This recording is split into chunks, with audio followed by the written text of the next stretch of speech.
Сөз жұмбақ шешуді білесіңдер ғой?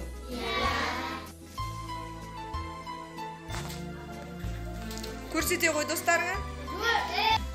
Сынып жиһазым.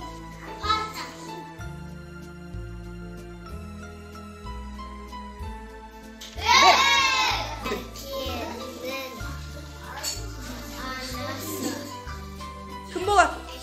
Әже. Саған көмекші болады ол әріп. Қандай әріптір? Достық болады. Нақты, иә? Достар деген екі дос адамды. Достық болады адамдардың арасында. Соңғы ұяшық қалды бізде.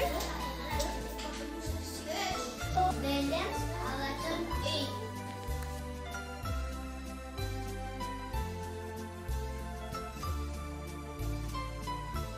Жүрекшелердің орнынан қандай сөз шықты? Әдеп деген. Әдеп деген нені білдіреді? Егер бір жақсылық, адамға жақсылық тілейсің. Адамға жақсылық тілеу деп түсінесің, иә?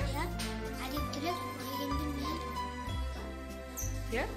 Ауызға қолды салмау, кірнәпті ауызға салмау. Ол үлкен адамдарға көмектесу. Мектепке келгенде мұғаліммен амандасу керек. Мұғалімдермен амандасу. Үлкендерге орын беру керек. Аталарға, әжелерге орын беру керек. Ассалаумағалейкум атам, қош келдіңіз. Уағалейкумассалам. Ердік апа. Ой, айналайын бақты бол. Салам, атама қосым тегін орамал әкел.